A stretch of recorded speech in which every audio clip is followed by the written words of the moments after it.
immigration law advice, your licensed immigration advisor. As you know, we bring the information to you in ABS format, accurate, brief, and simple. And continuing our tradition and the series we have started to interview the successful migrants in New Zealand. And in the same series today, we are lucky to talk to Mandeep Behl, who is a successful entrepreneur in New Zealand.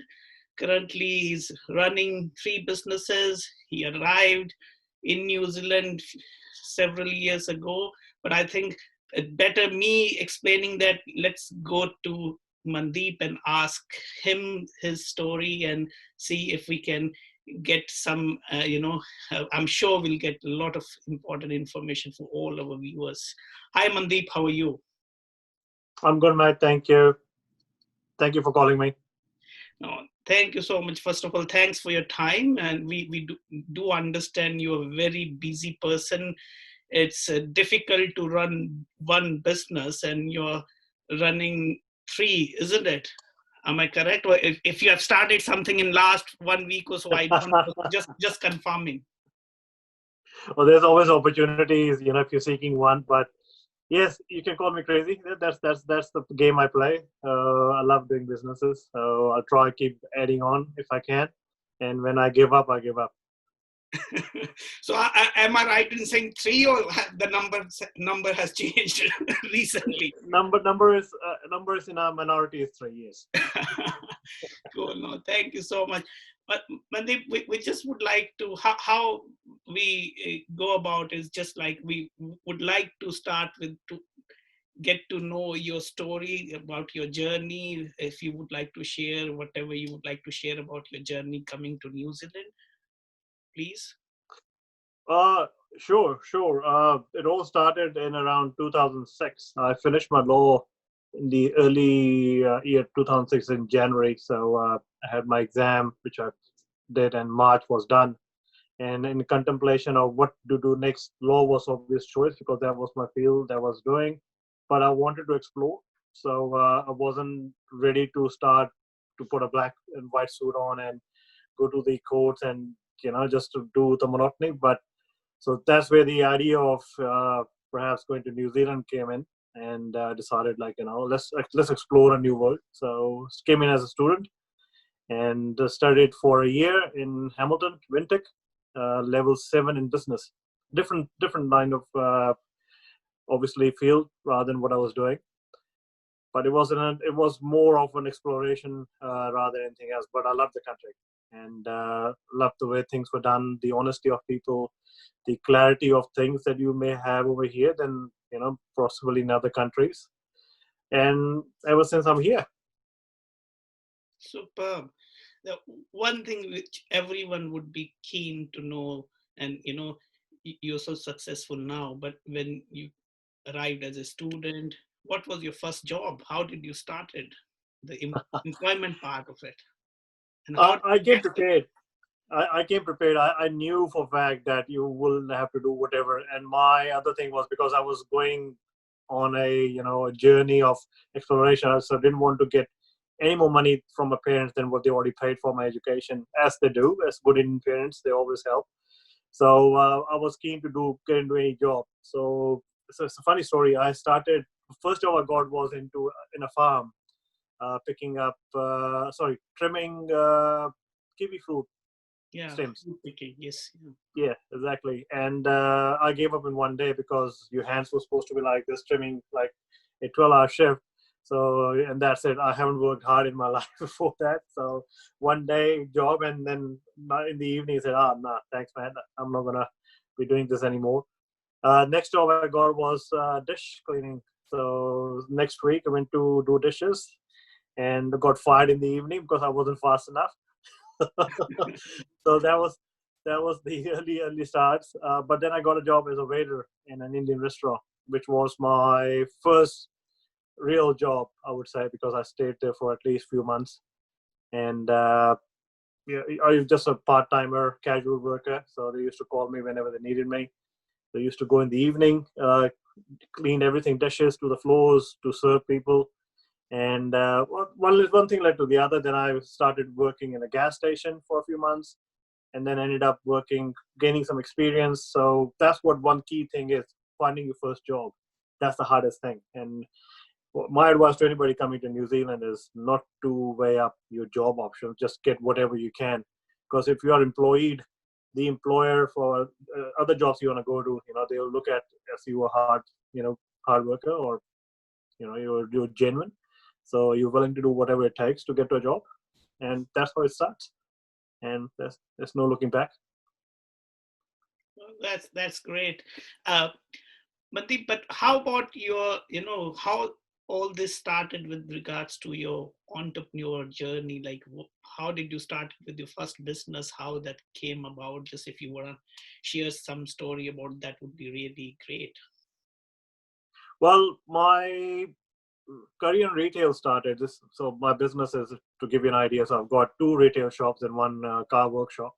So the retail side of the story, I started working in retail when I was again a student, and I started as a part timer, and my sales were more than what the full timers were doing.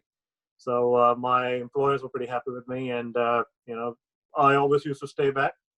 My shift was only for 8 hours or 5 hours, whatever time frame was. But I always used to stay back because I wanted to learn. So I used to stay and tag along with my superiors and just try to learn because I was curious. And that's how I got into retail. So my journey to entrepreneurship started at Godfrey's. So I started working at Godfrey's as a store manager, became the area manager, and then I saw the opportunity that down south there was no stores yet. And I spoke to my superiors, and they were willing to let me start a business. So Godfrey's helped me into it as well. They parted with half the loan, so I borrowed half from Godfrey's, half from the bank, and that's how the journey started. And yeah, so I'm here in Chicago from Hamilton. Superb. And just for the viewers, the Godfrey's is one of the leading retailers in New Zealand selling the vacuum cleaners. So it's a very known brand here. So that's where Mandeep started his entrepreneur journey to move down to South to set up a new retail outlet for Godfrey's in Invercargill. Uh, Mandeep, just now moving on to the a bit of a, lot of our viewers would be interested to know about the job market. What is your view about the job market in New Zealand? And yeah, I mean, I know when we come to talk about what is the job market in New Zealand in general, and of course we'll come to the current situation, what's going on with the COVID. So how you're looking at it in general and with COVID impact, and what do you think how things are moving on in general? And because you are in so many different industry, you will be one of the best person to give your view on that. What do you think? All right. I'll give you a different side of the aspect as an employer rather than an employee, right? So let any situation come, there's downturn, understandable. I'm not saying there is not a downturn. The facts are there, the things are bad, uh, but they're much worse in India.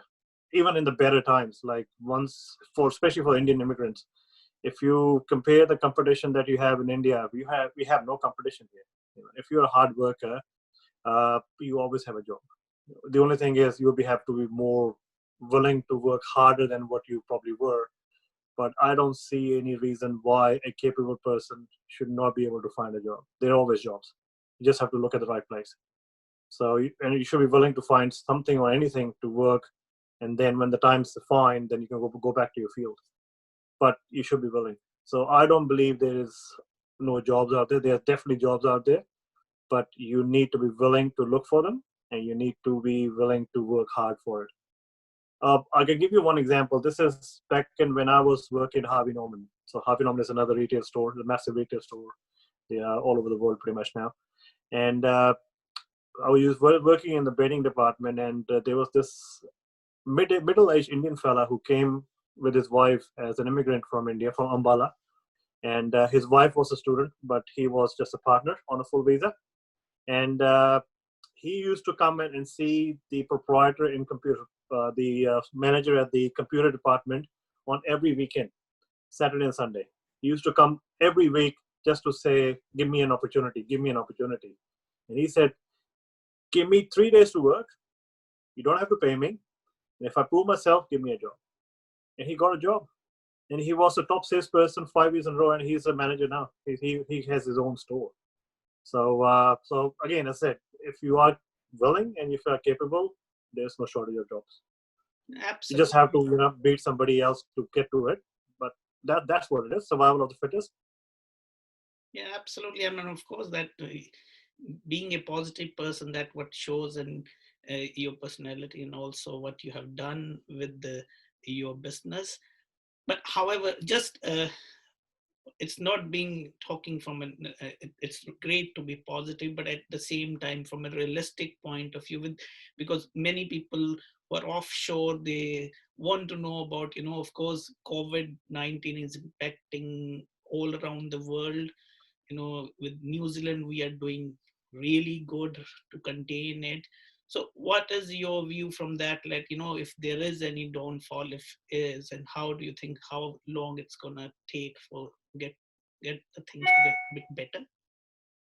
See, the thing is, there is no precedence about it, so nobody knows how it's going to go. So far, we've come out of the out of the COVID lockdown, and the business are showing good signs. So there's improvement. We done good sales, and across the retail, the whole retail sector, all the people I know, nobody's complaining at this stage. So everybody has done very well. I think the reality will only show up in the next 3 months or later. So at this stage, people still have money. Government looked after us. There was always funding available. So nobody lost their, food from the table as such now. But the reality will bite when the whole global phenomenon will start kicking in. That'll be more than about 3 months from here. So that's something to wait and watch. Again, nobody knows what's going to happen. Fingers crossed, we may soar through, and things may change. But realistic, as what you said, uh, it's not the greatest times, but it's not the time that you stop trying. So you still have to try. There will be new industries coming in. There will always be new opportunities coming in. There will be a different opportunity which nobody considered before. But you have to be motivated to try.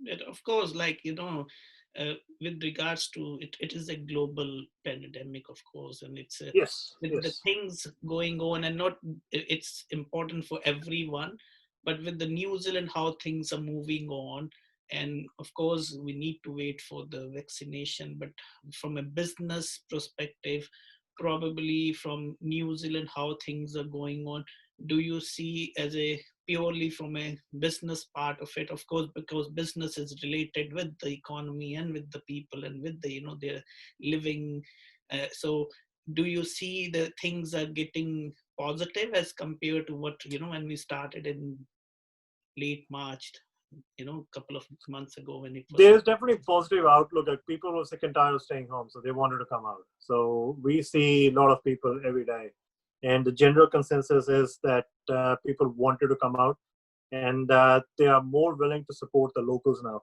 than ever. So yes, there's always threat of online sales taking over your local businesses, but there is a lot of push from a self initiative, from the businesses, people themselves. And I've heard stories where businesses or employers have given money to their staff to go and spend in shops and locally. I'm trying my best to do whatever I can to go, in a cafe local. So not to a chain, but to a small cafe where the person who runs the place. So at least your money is going to somebody who's local. So, but again, there is a threat. There is definite threat out there. Uh, and there is no real solution to it as of now. And how you're gonna face it, how you're gonna fix it, is unknown. So the best is to live the day. No, thanks for that, Mandeep. Mandeep, just because the number of viewers who are in New Zealand, but they're more so with our viewership who are offshore, number of them who are fresh graduates, people who are looking to come to New Zealand maybe in 2021, maybe end of this year or early next year, with how government is looking at it. And of course, when they come, be it people coming on a work visa or on a student visa, the one of the thing is they want to get a part-time job, they want to get a full-time job. So, what would be your advice to those aspirants who are looking to come to New Zealand? And I know from an employer perspective, when they're coming as a student who they don't know anyone here. So, what is the, if you have to give a one good advice, if not more, of course, but what could you suggest them with all your experience, and you've been there, done that? What would you tell them? How should they take it?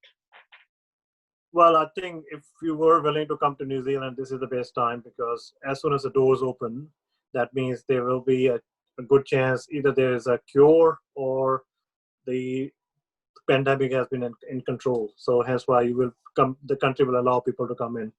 And once that starts happening, that means more people coming in, the revenue will start coming in for the country, and things will start getting back. So, the curve of economy goes down and comes back up again as well. So my advice to people coming in now, that, if you come in now, you put in your 2 years or 3 years of studies in, and by the time you come out of your studies, the economy will be booming. And I can see that quite easily. And for instance, in the Nicaragua economy, there's so much construction happening. There's new ventures coming in. So once that all finishes, that means there'll be so many jobs and there'll be employers looking for employees.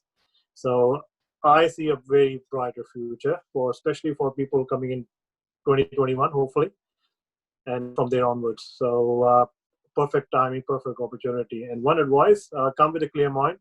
No jobs are big or small. You jump into any opportunity you get into, learn, and be honest. Superb. See, that's what the entrepreneurs are, isn't it?